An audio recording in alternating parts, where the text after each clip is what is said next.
હાજી કન્યા શાળામાં મિલેટ્સ મેળાનું આયોજન કરાયું।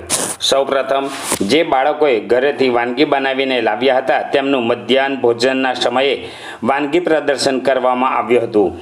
શાળાના 150થી વધુ બાળકોએ મિલેટ્સમાંથી એટલે કે જાડા ધાન્ય જેવા કે જુવાર, બાજરી, મકાઈ, રાગી, રાજગરો, મોરિયો વગેરેમાંથી નવી આકર્ષિત તથા પૌષ્ટિક એવી વાનગીઓ બનાવવામાં આવી હતી।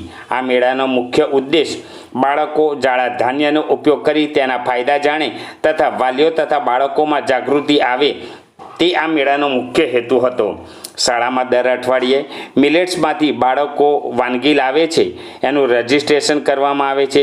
વાલીઓએ ખૂબ જ સરસ પ્રતિસાદ આપ્યા। શાળાના માર્ગદર્શક શિક્ષક શ્રીમતી મીનાજબેન પનારવાલા દ્વારા તે વિશેની જાણકારી આપવામાં આવી। બાળકોએ પણ આ વાનગીઓને રેસીપી દ્વારા વર્ણન કર્યું।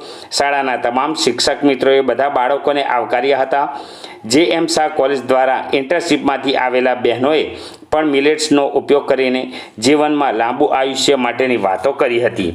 અને છેલ્લે આચાર્ય રાહુલભાઈ મોરી દ્વારા દરેક બાળકોને ખૂબ અભિનંદન પાઠવ્યા હતા અને સરસ વાનગી બનાવનાર બાળકોને પ્રોત્સાહિત કરવામાં આવ્યા હતા।